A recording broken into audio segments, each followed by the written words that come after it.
Boa noite, irmãos e irmãs, graça e paz do Senhor Jesus, amém? Hoje pela manhã nós tivemos uma experiência muito gratificante no acesso ao nosso templo.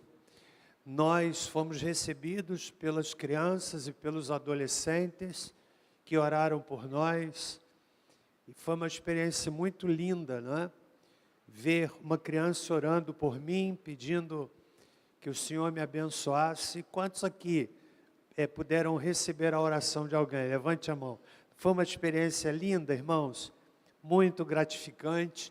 Quero parabenizar tanto o Ministério Lighthouse como também o Ministério Infantil por esta maravilhosa iniciativa, não é, de encorajar os nossos adolescentes e as nossas crianças na intercessão por nós que viemos aqui participar do culto.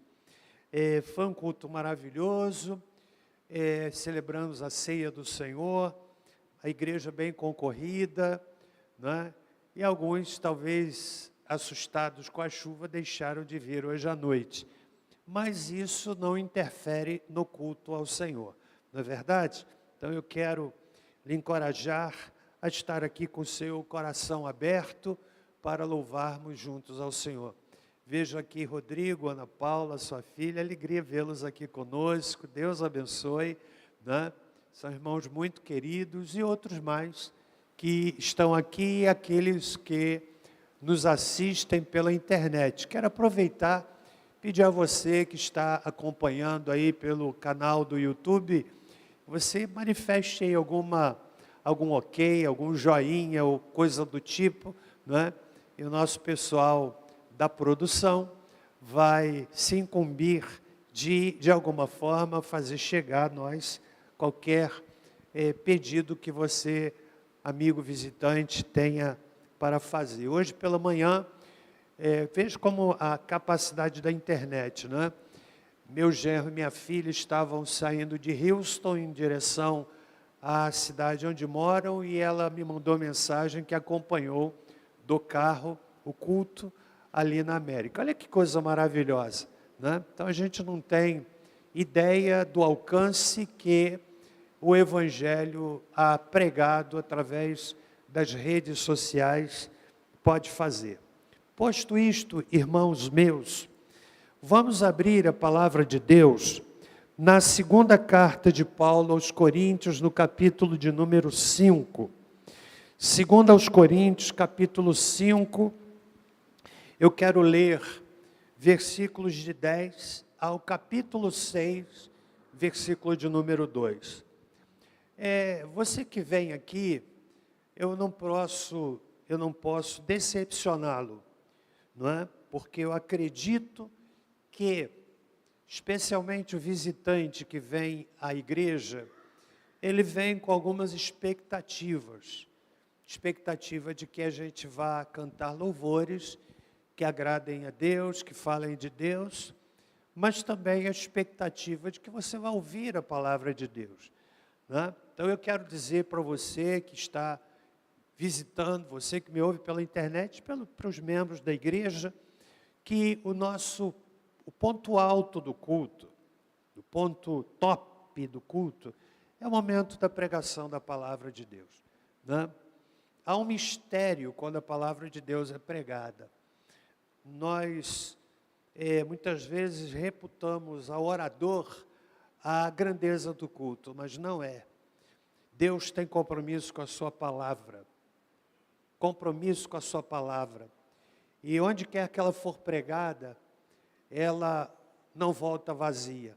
Às vezes a gente não vê resultados quando a gente faz um convite para pessoas aceitarem a Cristo, mas isso não significa dizer que a palavra perdeu a eficácia. A semente lançada, ela pode germinar um mês depois, um ano depois, 10 anos depois, porque é revelação, é palavra de Deus. E com esse sentimento, nós vamos ler então o texto de 2 Coríntios, capítulo 5, a partir do versículo de número 10, que na minha tradução diz o seguinte: pois todos devemos comparecer perante o tribunal de Cristo, para que cada um receba segundo o que tiver feito por meio do corpo, ou bem ou mal. Assim que, conhecendo o temor do Senhor, tentamos persuadir os homens. O que somos é manifesto a Deus, e espero que nas vossas consciências seja também manifesto. Não nos recomendamos outra vez a vós, mas damos-vos ocasião de vos gloriardes por nossa causa, para que tenhais que responder aos que se gloriam na aparência e não no coração.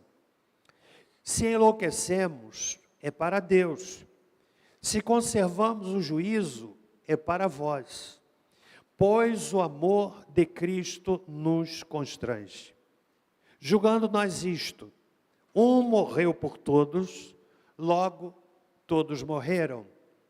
Ele morreu por todos, para que os que vivem não vivam mais para si, mas para aquele que por eles morreu e ressurgiu.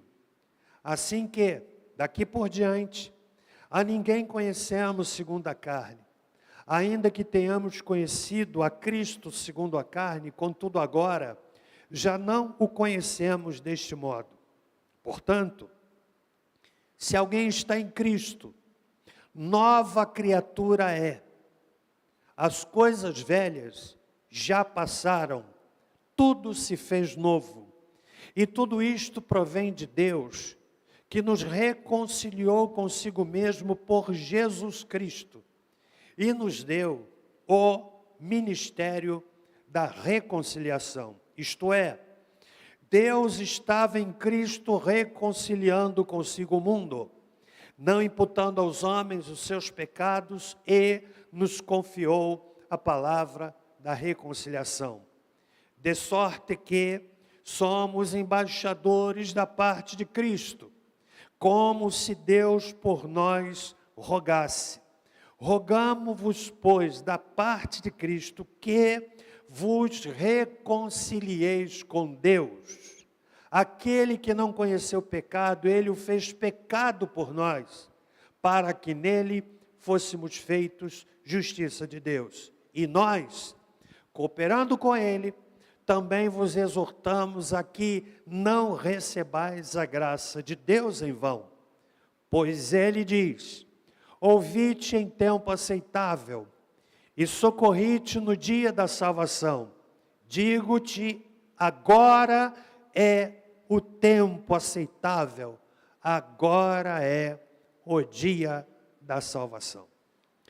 Senhor Deus, fala-nos através da tua bendita palavra, que o Senhor possa, através do Espírito Santo, usar o pregador, que deseja e quer ser apenas um canal, através do qual a tua graça, mediante a pregação da palavra viva, possa alcançar corações, não apenas aqui, mas aqueles que nos acompanham através das redes sociais.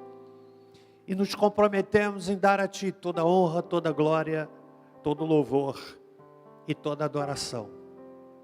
Oramos em nome de Jesus. Amém.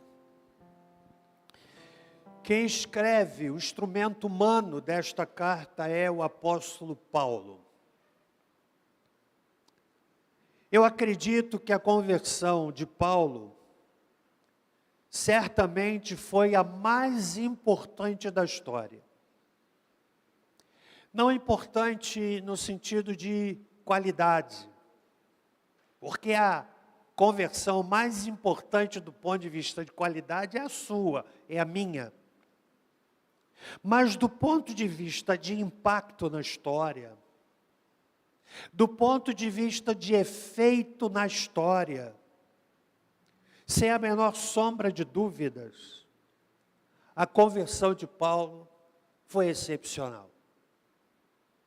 tão excepcional que a partir e da instrumentalidade dele nós estamos lendo esta carta. Deus o usou para ser instrumento de registro de tantas coisas, de tantas orientações, de tantas doutrinas, que ao longo de 2 milênios, os escritos de Paulo, Deus falando através dele, têm servido para impactar pessoas dos mais variados níveis, dos mais variados locais, das mais variadas nações. A palavra de Deus, instrumentalizada na vida do apóstolo Paulo, tem falado a muitas pessoas e tem falado a mim. Multidões, portanto, têm sido alcançadas através de Cristo, através da instrumentalidade de Paulo.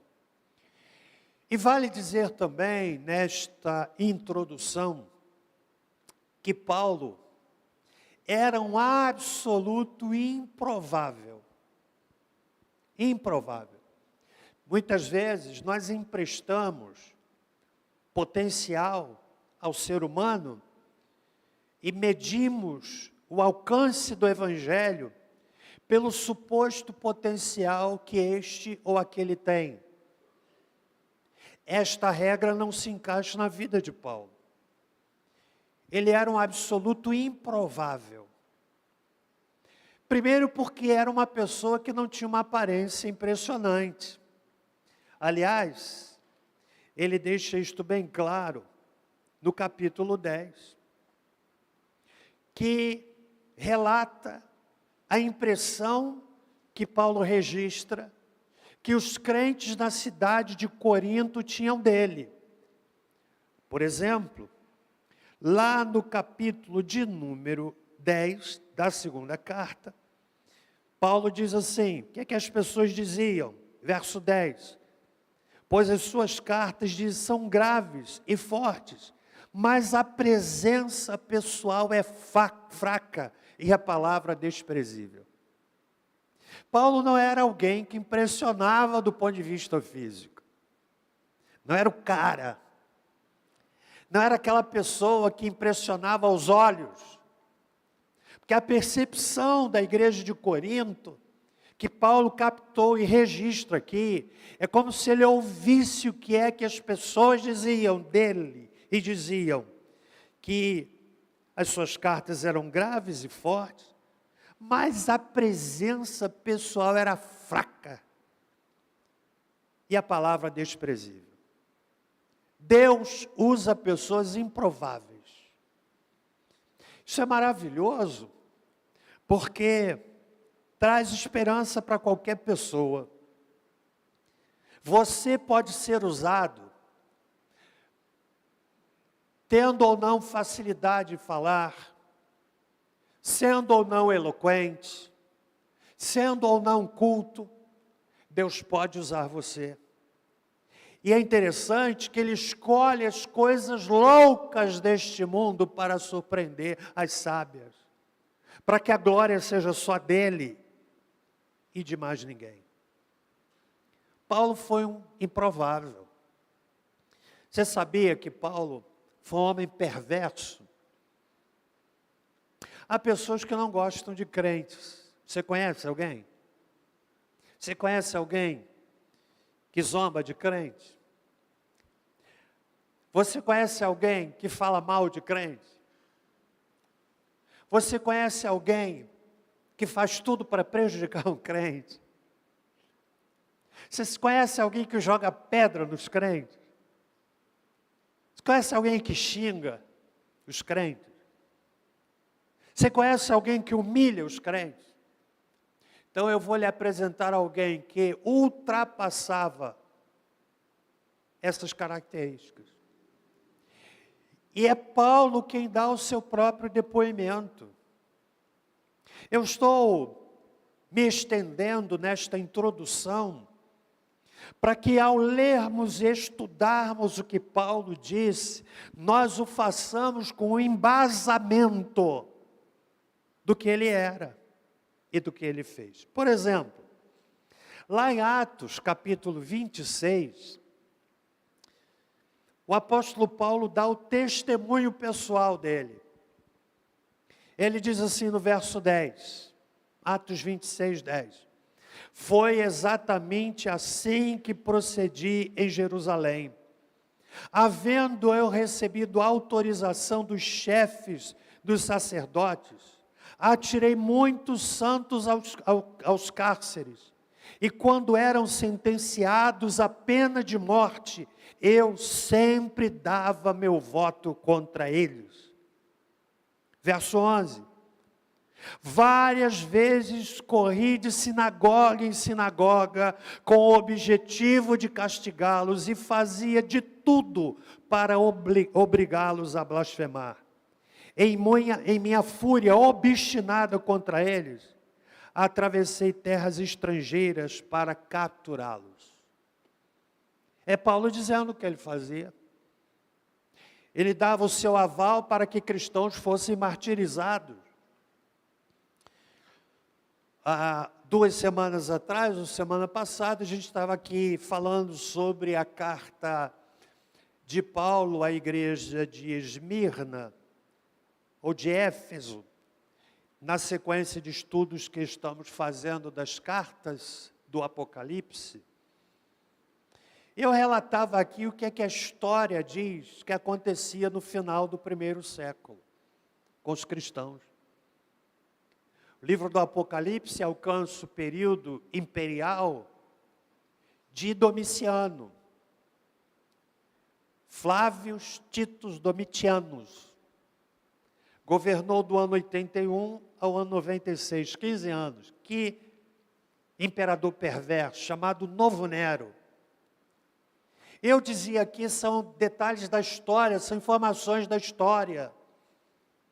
Que os cristãos eram martirizados das formas mais inimagináveis. Hoje de manhã falei aqui de Antipas, que tudo indica era o pastor da igreja de Pérgamo, que foi colocado dentro de um touro metálico, e o touro foi aquecido até ficar vermelho, e ele morreu ali dentro. Eu dizia do que Domiciano fazia contra os cristãos. Ele os maltratava, lançava nas arenas, esfoliava, ou seja, arrancava-lhes a pele. Você já deu uma topada? E você que é um crente cheio do Espírito Santo, quando dá topada, diz glória a Deus, aleluia. É assim? Só espero que você não fale besteira. Você já deu uma topada? Já esfolou a mão? Imagine, não dá para imaginar o que é que os nossos irmãos no 1º século sofreram por causa de Jesus. Talvez esse processo de martírio começasse arrancando a pele das costas, esfolando, retirando. Paulo era um homem que patrocinava tais atrocidades, compreende?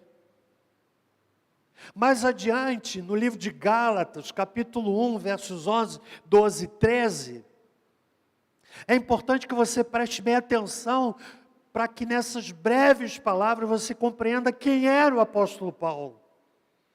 Ele diz assim: faço-vos, porém, saber, irmãos, que o evangelho por mim anunciado não é segundo o homem. Gálatas 1, versículo 12.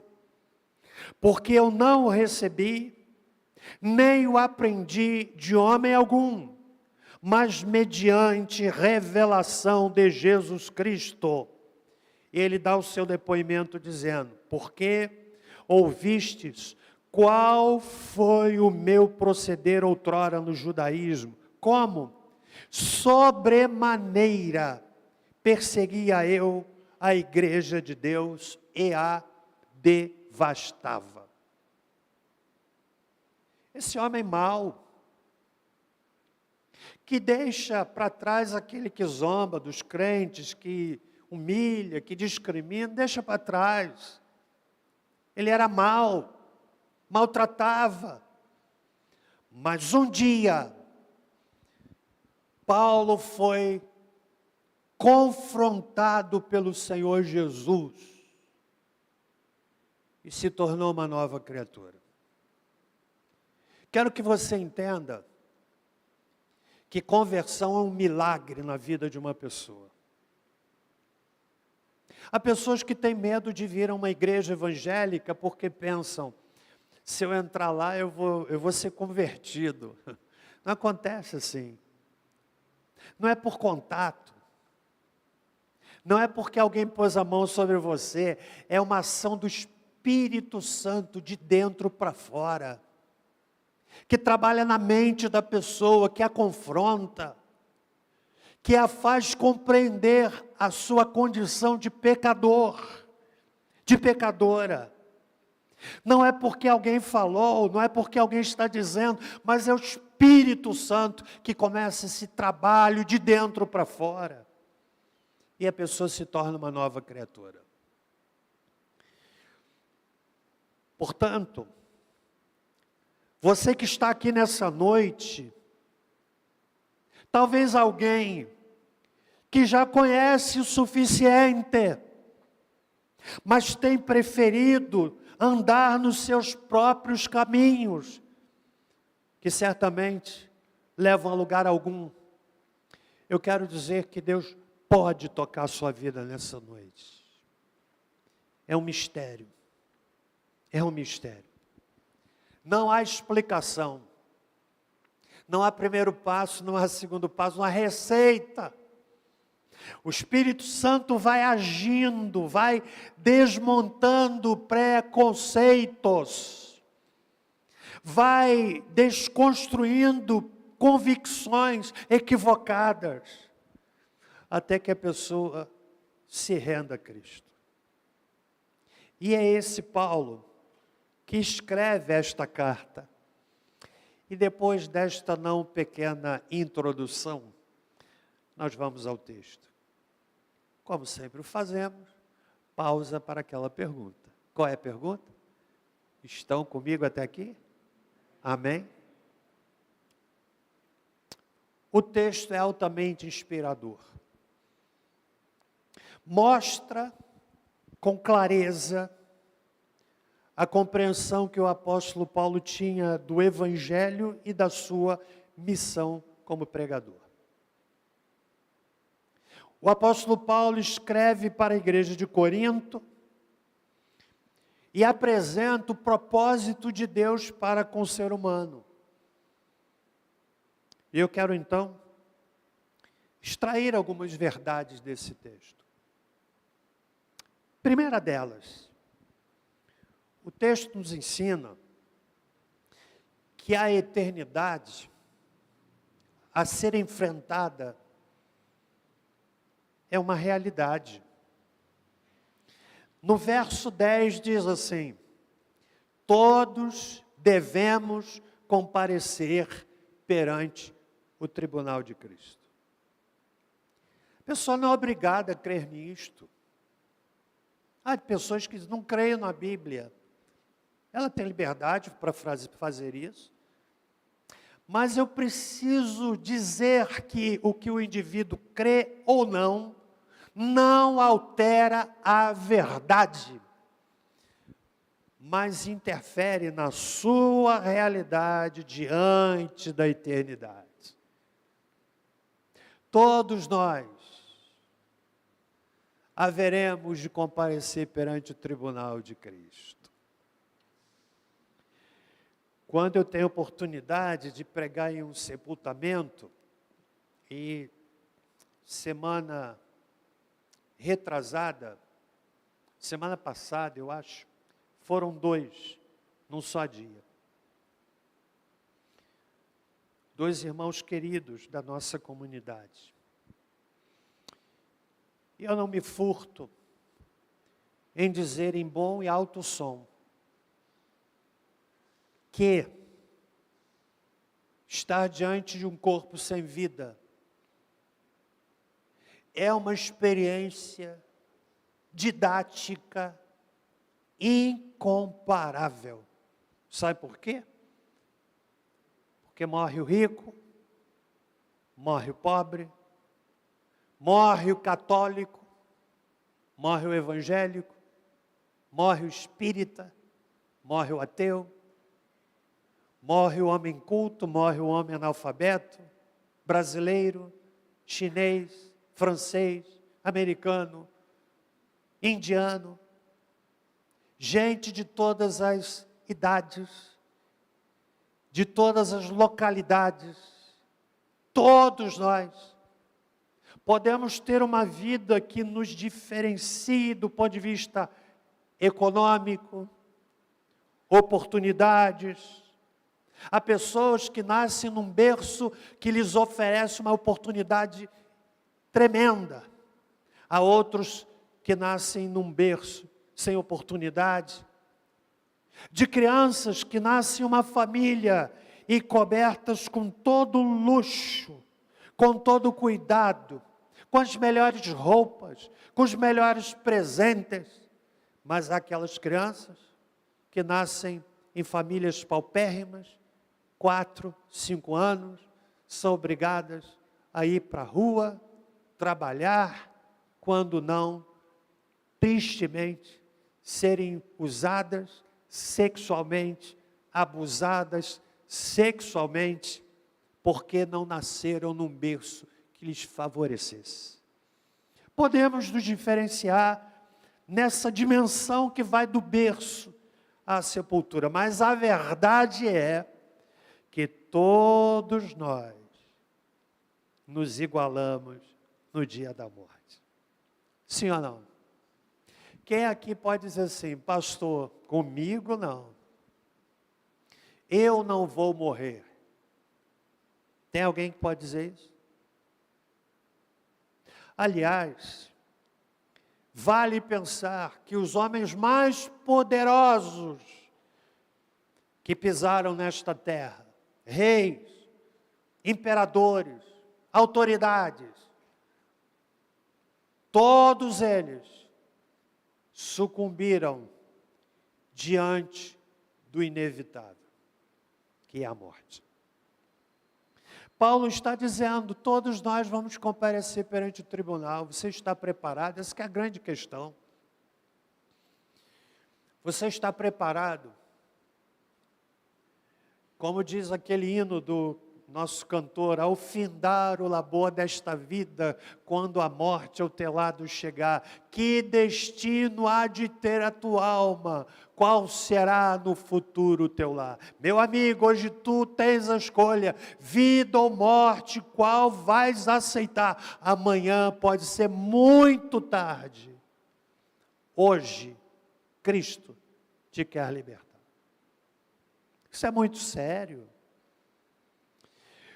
Paulo fala de tribunal. Tribunal, metaforicamente, é o lugar onde o Senhor se sentará e avaliará a vida de cada um, a fim de entregar o galardão, o prêmio eterno. Tribunal também era uma plataforma onde os atletas, imagine que Corinto era uma cidade atlética, e o tribunal era a plataforma onde os atletas se posicionavam para receberem o prêmio ou a coroa da vitória.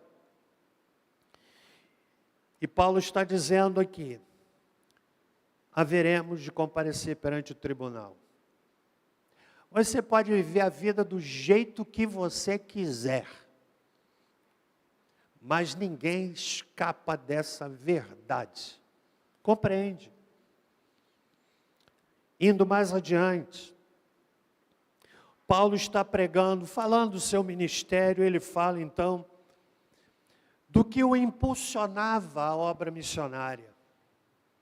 Ele deixa claro no verso 14, o amor de Cristo nos constrange. O amor de Cristo que o impulsionava. É o amor de Cristo que nos motiva a servi-lo. Que ninguém sirva por causa de outro motivo que não Cristo. Era isso que inspirava Paulo.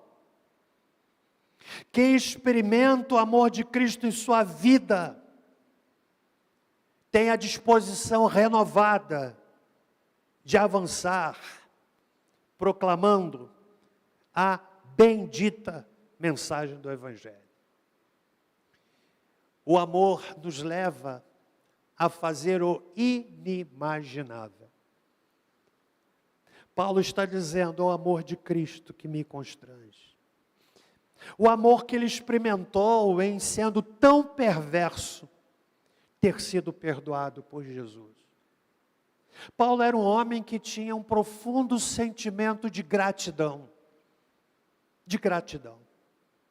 Ele tinha noção do que ele era, como no texto que já lhes li. E o seu sentimento de gratidão, que era reflexo daquilo que ele sabia, que Jesus fez por ele. Então ele se sentia inspirado a dizer, o amor de Cristo nos constrange. Quem não tem essa noção, essa compreensão, não é grato. Eu não sei você, mas quando eu me lembro que eu era, saber que Deus me perdoou, isso enche meu coração de uma profunda e indescritível gratidão. Compreende? Então Paulo se sentia tão grato, que ele diz mais no verso 11, ele, falando de Jesus, morreu por todos, para que os que vivem não vivam mais para si. Gente, isso aqui é revolucionário. Há pessoas que não compreendem isso, pessoas que fazem parte de uma comunidade, mas não entendem que o propósito das suas vidas não é viver para si mesmo. Mas é como Paulo disse, ele morreu por todos, para que os que vivem não vivam mais para si, mas para aquele que por eles morreu e ressuscitou. Qual é o propósito, qual é a motivação, qual é o alvo da vida de um cristão? É viver para Cristo. Viver para Cristo. Viver para Cristo não é viver na igreja, entende? Viver para Cristo é definir como prioridade, como exclusividade, como ponto máximo da sua vida, viver para a glória dele. Isso é fascinante. É o que inspira os missionários, muitos deles abrindo mão de posições invejáveis, mas se oferecem para a obra de Deus, porque compreenderam que a vida cristã é vivida para agradar o Senhor. Compreende isso? Isso é muito, isso é fascinante. É fascinante. Mas ainda o apóstolo Paulo, caminhando um pouco mais, ele está falando àquela igreja, ele fala do poder transformador do Evangelho. Olha o verso 17. Se alguém está em Cristo, nova criatura é. As coisas velhas já passaram. Tudo se fez novo. É o mesmo corpo, mesmo cabelo, mesmos olhos, mesma pele, mesmo nariz, mesma orelha, mesma boca, mas um coração diferente. Porque foi alcançado pelo Evangelho. O Evangelho é uma revolução na vida de uma pessoa. Compreende? Não tem explicação. É um mistério. Você já me ouviu falar aqui? Permita-me repetir essa história. Lá na igreja onde eu era membro, na Penha, que recebeu, ao longo do tempo, grandes oradores, grandes pregadores. Eu ouvi pregadores que tinham uma habilidade na oratória que impressionava. Homens que cativavam o auditório, falando 1 hora e meia, 2 horas, e todos ávidos pela facilidade do uso da palavra. Mas eu me lembro, e você vai se lembrar dessa história, de um pregador que foi à nossa igreja, irmãos do louvor, um missionário americano recém-chegado ao Brasil, que ainda estava aprendendo português. E é muito engraçado, assim como os americanos acham engraçado quando um brasileiro que não sabe falar inglês, né, e vai ousar falar inglês. Acho que eu já abrindo uma história dentro da outra história, mas vou voltar à primeira história. Eu me lembro quando eu estava com a Débora, comemorando nosso aniversário de casamento, e fomos à Itália. E nós saímos para caminhar em Milão, chovendo muito, meu sapato molhou todo, né? E eu tentava me virar com o inglês. Eu cheguei lá numa banca de venda de produtos e perguntei para o vendedor, olha o meu inglês, fascinante. Do you have sacola plástica?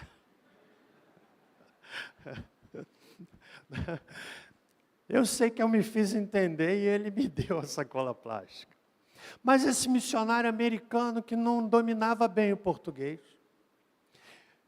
tinha uma voz tão monótona, sabe aquela voz retilínea?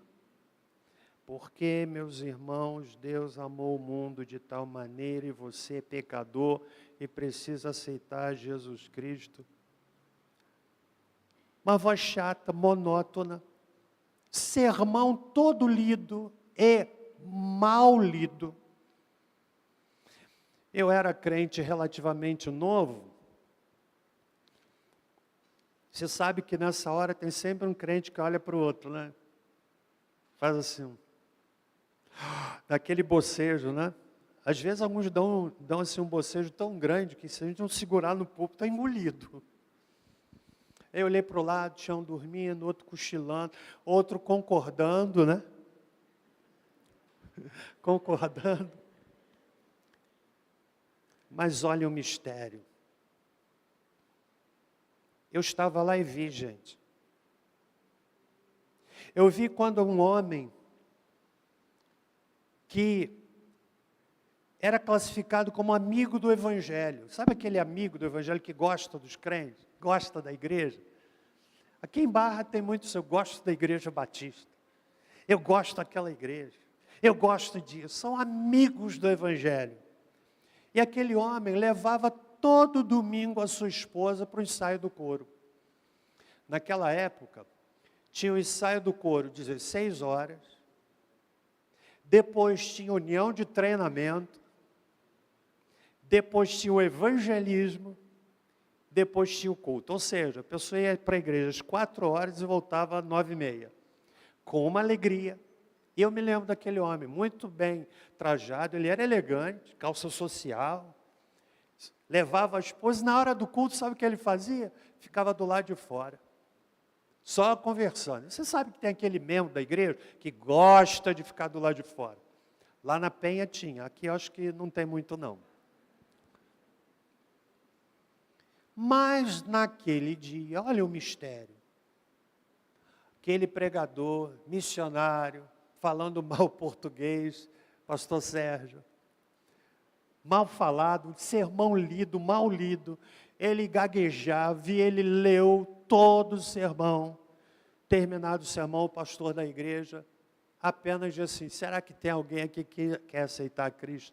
E eu vi, quando aquele homem que já tinha ouvido grandes e eloquentes pregadores, ele foi à frente chorando, entregando a vida a Jesus.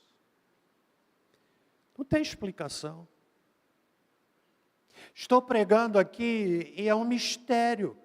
O Espírito Santo está falando no coração das pessoas. Talvez até hoje um culto menos concorrido, igreja vazia, chovendo, frio. Aí vem aquela pessoa que acordou com vontade de ir à igreja. O Espírito Santo trabalha assim, a pessoa acorda e diz, minha vontade é a igreja. Hoje à noite eu vou à igreja. Ele não sabe que é o Espírito Santo que já está trabalhando o coração dele. É o mistério. Paulo está dizendo, se alguém está em Cristo, é nova criatura. Ou seja, quem se converte muda de dentro para fora. Muda dentro e depois muda fora. A mudança interior é imediata. No sentido do indivíduo ter consciência de que é pecador, mas alguns hábitos ele vai mudando ao longo do tempo. É aquilo que a Bíblia chama de processo de santificação. Comigo até aqui, irmãos? Caminhando já para o fim. Amém? O amém é porque eu disse caminha para o fim? Vocês são tão amorosos que se eu pregar mais 1 hora, vocês vão ficar aqui. Obrigado, irmãos. Obrigado, Cacá. Eita, que culto maravilhoso. Mas eu quero considerar mais 2 pontos antes de finalizarmos. Paulo está então, esse homem improvável, escrevendo, e ele fala de um desafio, a reconciliação, versículos 18 a 20. Deus estava em Cristo reconciliando consigo o mundo, não imputando aos homens os seus pecados, e nos confiou a palavra da reconciliação. Você sabe o que é reconciliar? É unir partes que estavam separadas. Deus está onde sempre esteve, o homem é que se desviou. Cristo entra na história para ser a ponte, para trazer de volta o pecador para junto de Deus. Isso tem o nome, reconciliação. Paulo fala que ele se percebia, e nós devemos sentir o mesmo, como embaixadores da parte de Cristo. Embaixador é aquele que fala a outra nação em nome da sua própria nação. O Senhor nos confiou embaixadores, para sermos embaixadores da parte de Cristo. Versículo de número 20, convidando, rogando, conclamando todos os homens para que se reconciliem com Deus. E por fim, depois de ensinar essas verdades, o apóstolo Paulo fala de uma coisa muito séria, que é a oportunidade para a decisão. Capítulo 6, versículos 1 e 2. E nós, cooperando com ele, também vos exortamos a que não recebais a graça de Deus em vão, pois ele diz, ouvi-te em tempo aceitável, socorri-te no dia da salvação. Preste bem atenção agora. Digo-te, agora é o tempo aceitável, agora é o dia da salvação. Na palavra grega, na língua grega, há 3 palavras que traduzem a ideia de tempo. Primeira palavra, aion, que significa eternidade, período fixado pela natureza. A segunda palavra que traduz a ideia de tempo é cronos. É o tempo linear que pode ser medido, é o tempo do cronômetro, do relógio. É o tempo linear, que pode medir, pode ser medido, que nos permite marcar a hora, que me permite olhar para o relógio e ver, são 8h30. Nós estamos falando do tempo cronológico, mas não é nesse sentido que o texto está dizendo. A Bíblia está dizendo, digo-te, agora é o tempo aceitável. E aí entra a terceira palavra que traduz a ideia de tempo. Sabe qual é? A palavra kairos, que significa oportunidade. Em outras palavras, Paulo estaria dizendo, digo-te, agora é a oportunidade aceitável. Oportunidade, muitas vezes ela não se repete. Você já perdeu boas oportunidades? Eu já perdi. Deixei passar. E quando a gente perde uma oportunidade, vem um sentimento assim de, como é que eu pude? Eu já perdi grandes oportunidades. E às vezes as oportunidades não voltam. Mas o que o texto está falando é o tempo, a oportunidade que você não pode deixar passar, que é a oportunidade de aceitar a Cristo como seu Senhor e Salvador. Eis aqui, digo-te, o tempo, o kairos, a oportunidade aceitável, agora é o dia da salvação. E eu quero finalizar lhe convidando a não desperdiçar a oportunidade. Você não veio aqui por acaso. Você não saiu de casa com um tempo chuvoso deste, convidando a ficar em casa, na sala, vendo algum programa, comendo pipoca, comendo alguma coisa. Você não veio aqui por acaso. Eu quero lhe dizer, quisera eu estar a um palmo do seu nariz, eu quero lhe dizer que Deus lhe trouxe aqui hoje, e quero dizer a você que a oportunidade, a chance, a ocasião, o kairos de Deus é agora. Aproveite a oportunidade. Paulo ensinou isso à igreja. Meu amigo, oportunidades na vida profissional passam e a pessoa se entristece de ter perdido uma grande oportunidade na carreira profissional. Mas isso não é o fim do mundo.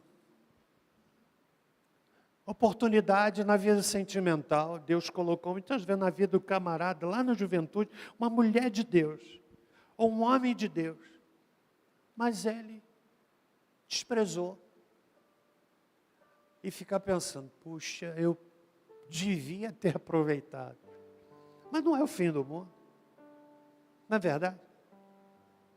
A oportunidade de comprar um carro, ele teve a oportunidade de comprar um carro bom, preço bom, mas ficou pensando tanto. Há pessoas que pensam tanto, que quando decidem, outra vez já pegou a bênção. Mas isso não é o fim do mundo. Agora, não aproveitar a oportunidade em relação à eternidade, isto sim é fim do mundo. Portanto, eu quero nesta noite, caso tenhamos aqui neste auditório, alguém que precisa entregar a vida a Cristo, que tem tido uma luta interna gigantesca. Quero lhe convidar nesta noite a entregar sua vida a Jesus. Curve a sua cabeça, por favor.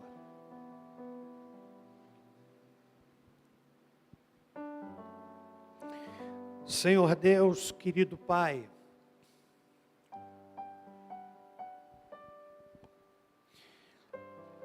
eu creio que o Senhor tem compromisso com a palavra. Nós buscamos apresentá-la da forma mais simples. E oro para que o Espírito do Senhor, que já está falando a muitos corações, possa nesta noite conduzir aqui ou em casa pessoas a um relacionamento com Jesus, a entrega da sua vida a Cristo. Todos ainda com a cabeça reclinada. Eu quero convidar você, amigo, que está aqui nesta noite, que entende que Deus lhe trouxe aqui hoje, e quer entregar a sua vida a Jesus. Eu quero fazer uma oração para lhe ajudar. Eu quero lhe convidar a fazer suas as minhas palavras, repetindo-as, baixinho, aí onde você estiver. Diga assim comigo: Senhor Jesus, venho à tua presença. Eu ouvi a tua palavra e reconheço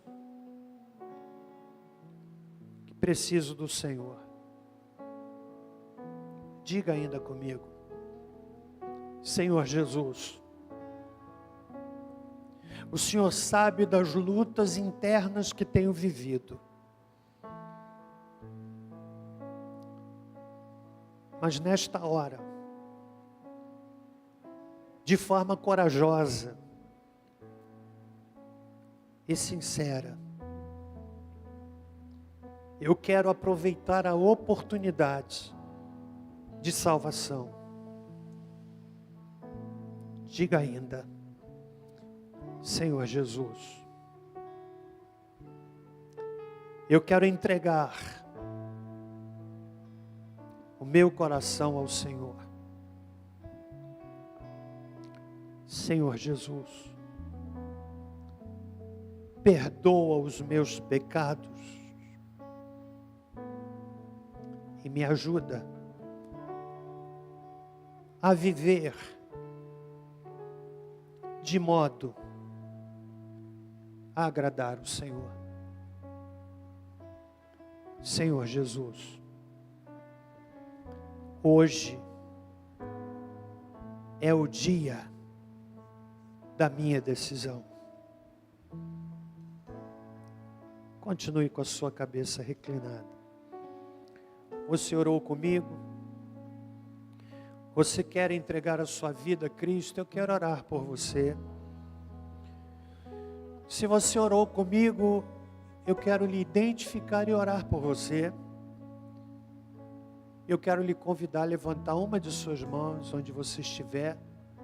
Caso tenhamos alguém aqui neste auditório, levante sua mão bem alto, para que eu possa ver e orar por você. Se o Espírito Santo lhe fala, renda-se a Ele. Você que me ouve pela internet e orou comigo e deseja entregar sua vida a Cristo, compartilhe no chat: eu aceito a Cristo. Nós vamos pegar o seu nome, vamos tomar o seu nome e orar por você. Vamos ficar em pé, irmãos e irmãs. Nós vamos cantar o louvor, caminhando já para o fim. Se você entendeu você já está em condições de tomar uma decisão. Nós vamos cantar este hino, já caminhando para o fim deste culto, alguns poucos minutos, e encerraremos esta celebração. E havendo alguém, eu quero lhe convidar, saia do seu lugar e vira aqui à frente. Quero orar por você. Quem sabe alguém afastado quer voltar para o caminho do Senhor. Enquanto cantamos, tome a decisão. Venha com coragem. Ao findar o labor desta vida, quando a morte ao teu lado chega, que destino há de ter a tua alma? Qual será no futuro teu lar? Meu amigo, hoje tu tens a escolha, vida ou morte, qual vais aceitar? Amanhã pode ser muito tarde.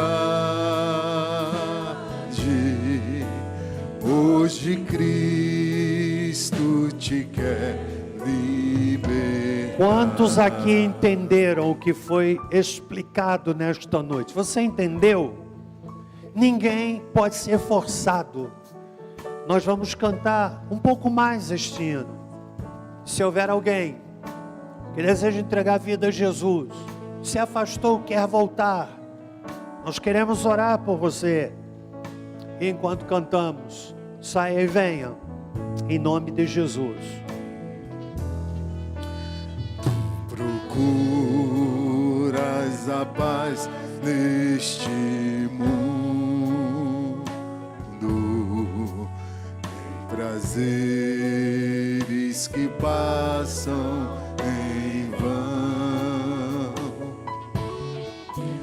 mas na última hora da vida ele já não te satisfará.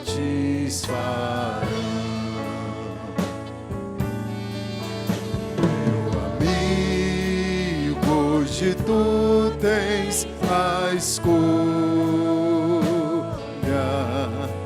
vida ou morte, qual vais aceitar?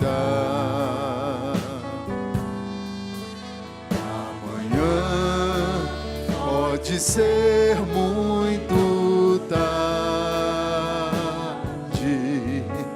Hoje Cristo te quer libertar. Vamos para a última estrofe deste hino. Última estrofe. Vamos lá. No tua alma e não podes ver o semblante de Deus. Só os crentes com corações limpos poderão ter o gozo dos céus. Bem firme, igreja. Meu amigo, hoje tu tens a escolha, vida ou morte, qual vais aceitar? Olha que coisa. Amanhã pode ser muito tarde. Hoje Cristo te quer libertar. inimigo. Hoje tu tens a escolha. Vamos lá. Meu amigo, hoje Vamos ouvir a igreja. tens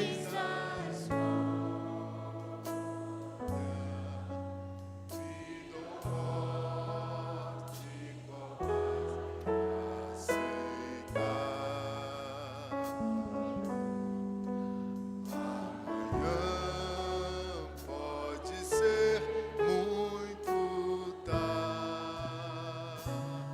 Hoje, Hoje Cristo te quer libertar.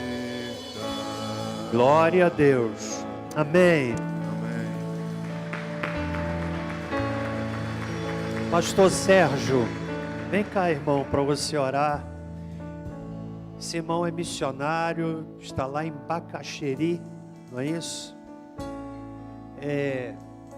Atuando lá naquela igreja. Abraço a Andréia, sua esposa, filhas, a Sara e Samara e Sara e Samara. Então, pastor Sérgio, um irmão muito querido, já ouvimos aqui a pregação desse moço, né? É irmão do Saulo ali, olha, veio cuidar do irmão, não é isso? Quero pedir, pastor, que você ore finalizando o culto. Se quiser dar uma saudação também, será bem-vinda. Amém, graça e paz a todos.